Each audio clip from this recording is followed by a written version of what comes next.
Hello, welcome to my bedtime story. Today I'll be reading Hansel and Gretel for all of you guys to go to sleep. The reading will all be in binaural, so please listen with your headphones or earphones. Sweet dreams!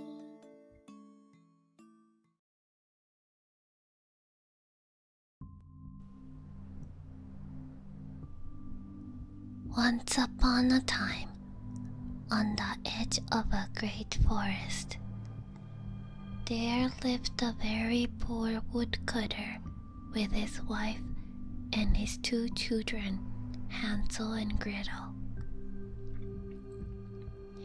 His second wife often ill-treated the children and was forever nagging the woodcutter. The family had little enough to eat, and once there was a great famine in the land. The man could no longer even get them their daily bread. There is not enough food in the house for all of us. There are too many mouths to feed. We must get rid of the two brats, she declared. And she kept on trying to persuade her husband to abandon his children in the forest.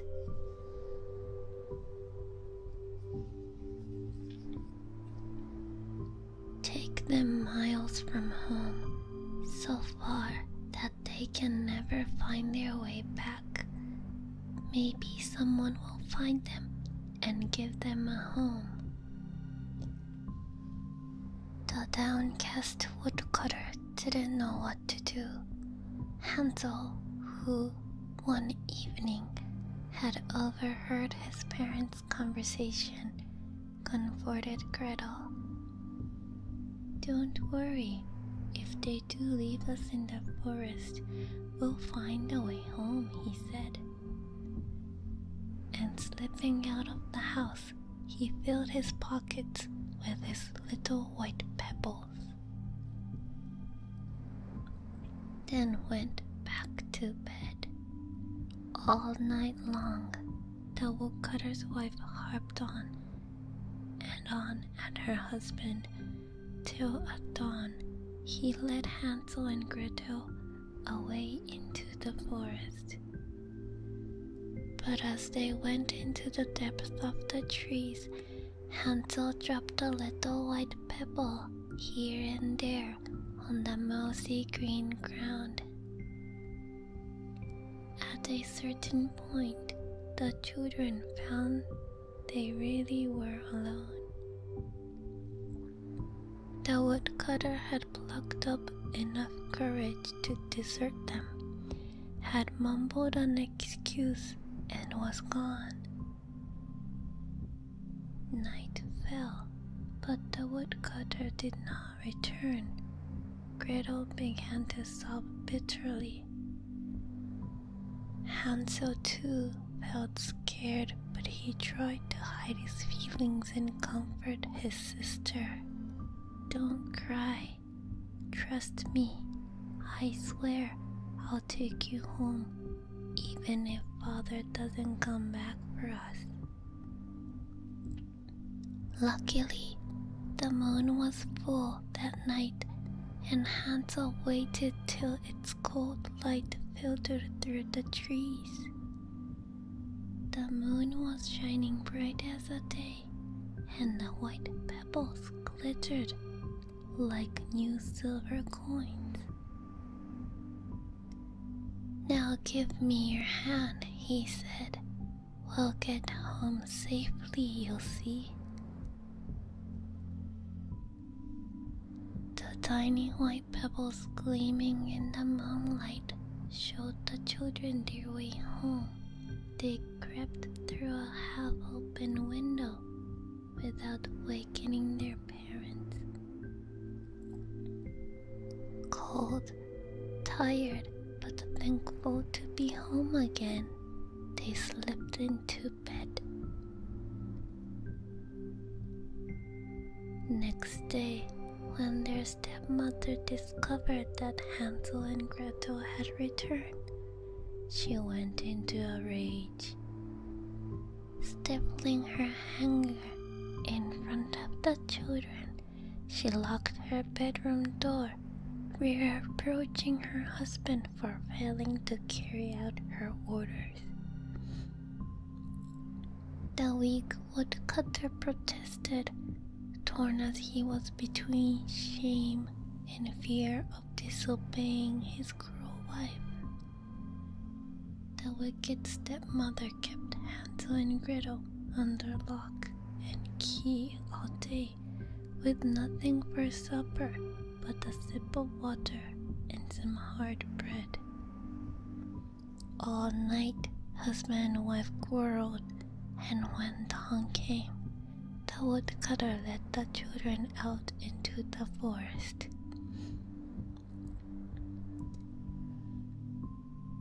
Hansel, however, had not eaten his bread, and as he walked through the trees, he left a trail of crumbs behind him to mark the way.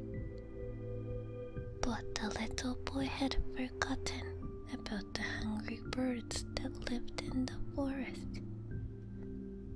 When they saw him, they flew along behind, and in no time at all had eaten all the crumbs. Again, with a lame excuse, the woodcutter left his children by themselves. "I've left the trail like last time," Hansel whispered to Gretel consolingly. But when night fell, they saw to their horror that all the crumbs had gone. "I'm frightened," wept Gretel bitterly. "I'm cold and hungry and I want to go home." "Don't be afraid, I'm here to look after you." Hansel tried to encourage his sister, but he too shivered when he glimpsed frightening shadows and evil eyes around him in the darkness. All night, the two children huddled together, were warmed at the foot of a large tree.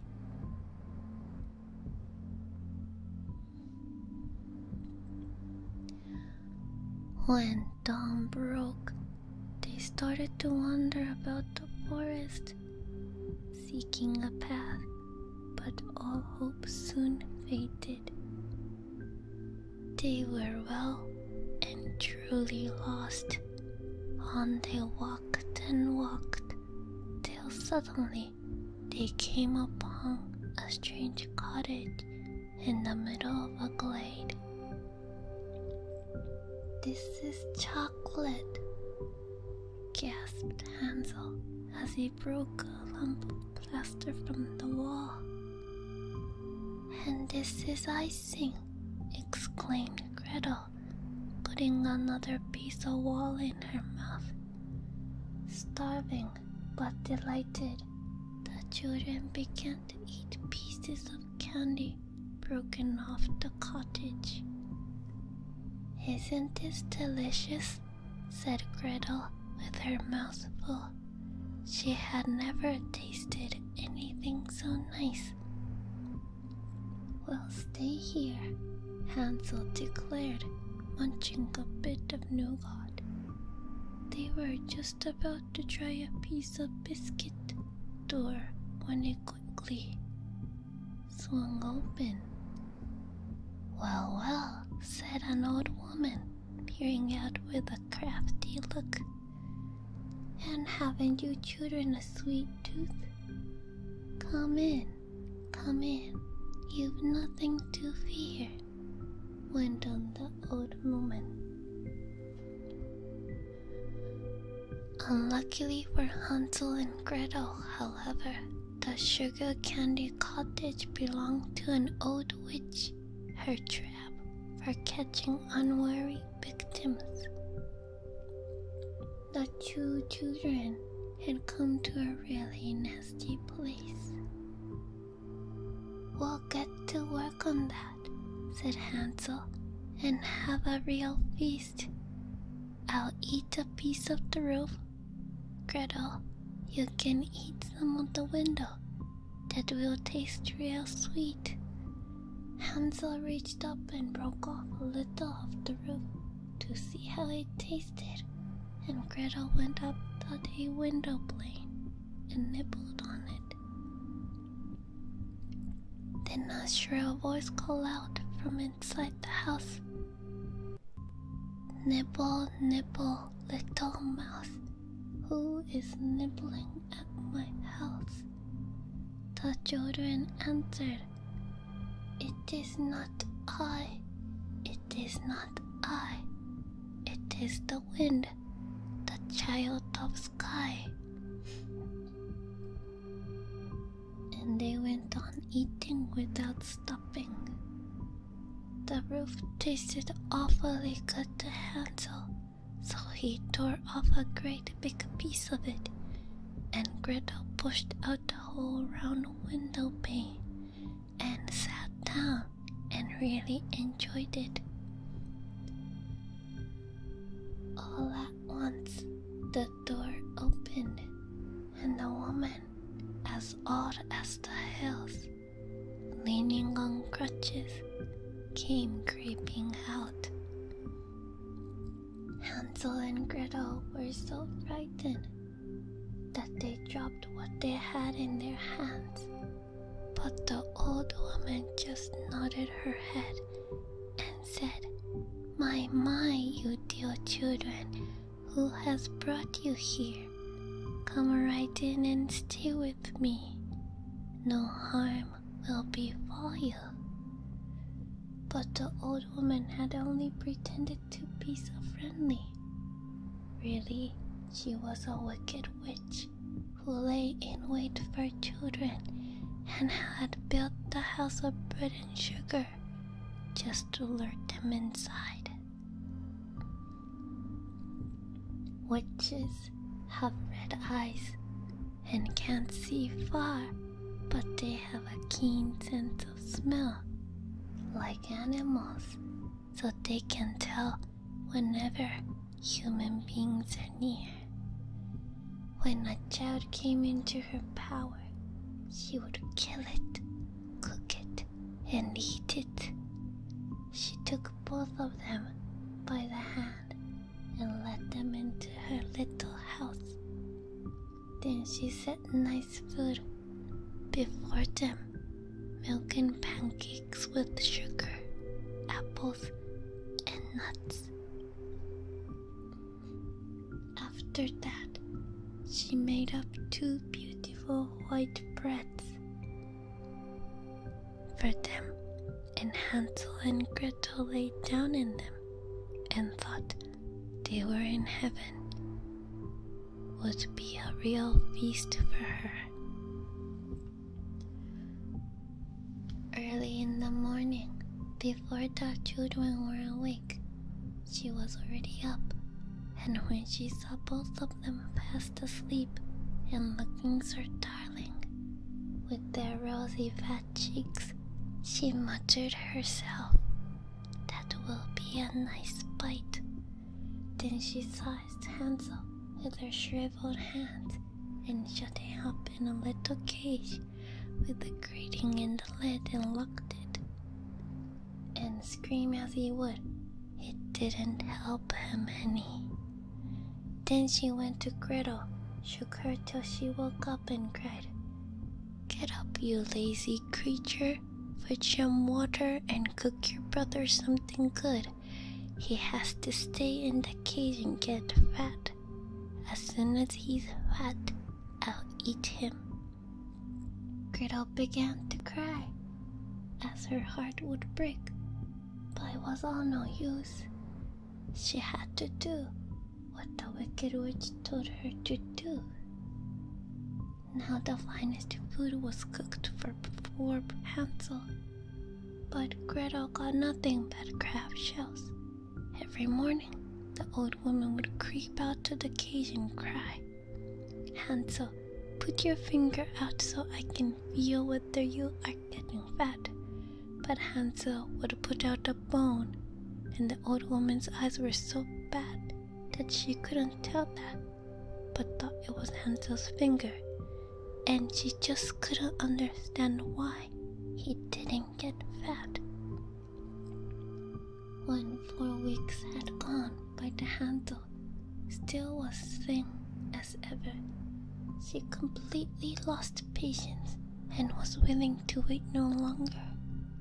"Come on, Gretel, hurry up and get some water. Whether he's fat or thin tomorrow, I'll kill Hansel and cook him." Oh, how poor little sister did grieve as she had to get the water, and how the tears ran down her cheeks. "Light the oven," she told the Gretel. "We're going to have a tasty roasted food today."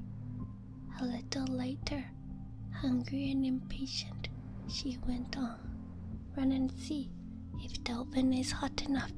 First we'll bake," said the old woman. "I've already heated the oven and kneaded the dough." She pushed poor Gretel up to the open, out of which the flames were already shooting up fiercely.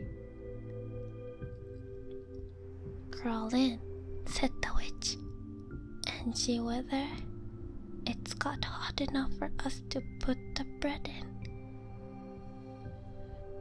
And when the Gretel was in, she'd closed an oven, and Gretel would be baked, and then she'd eat her too.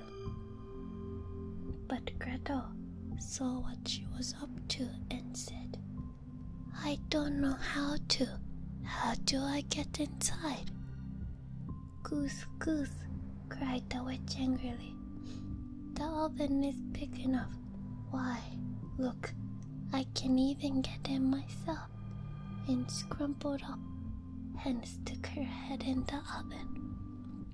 Then Gretel gave her a tremendous push, so that she fell right in, and Gretel shut the door and fastened the bolt. Oh, then she began to howl in the most dreadful way imaginable, but Gretel ran away, and the wicked witch burned to death miserably. Gretel ran to set her father free as fast as she could, opened the cage and cried, "Hansel, we are saved. The old witch is dead." Hansel sprang out like a bird from its cage and danced around and kissed each other. Since there wasn't anything to fear, they went inside the witch house. They ate some more of the house until they discovered amongst the witch's belongings a huge chocolate. Inside lay a casket of gold coins and precious stones. "These are better than pebbles," said Hansel, and stuck as many in his pocket as he could. "The witch is now burned to a cinder," said Hansel, "so we'll take this treasure with us." They filled a large basket with food, stuffed the precious stones and coins in their pockets, and set off into the forest to search for the way home. This time, luck was with them. A little white duck came to their aid as they tried to cross a wide lake. The little white duck carried them, one by one, safely to the other side. Pretty soon, they came to a wood that kept looking more and more familiar, and at last in the distance they saw their father's home. Then they started to run, burst into the living room, and threw themselves on their father's neck. Since he had left the children in the forest, he had not had a single happy hour. Their father said, weeping, "Your mother is dead. You are with me now, my dear children." The two children hugged the woodcutter. Gretel shook out her apron, and pearls and precious stones rolled all over the room, and Hansel threw down at his pocket one handful after another. "Look, father, we're rich now. You'll never have to chop wood again, and we'll never be hungry again." And they all lived happily together after.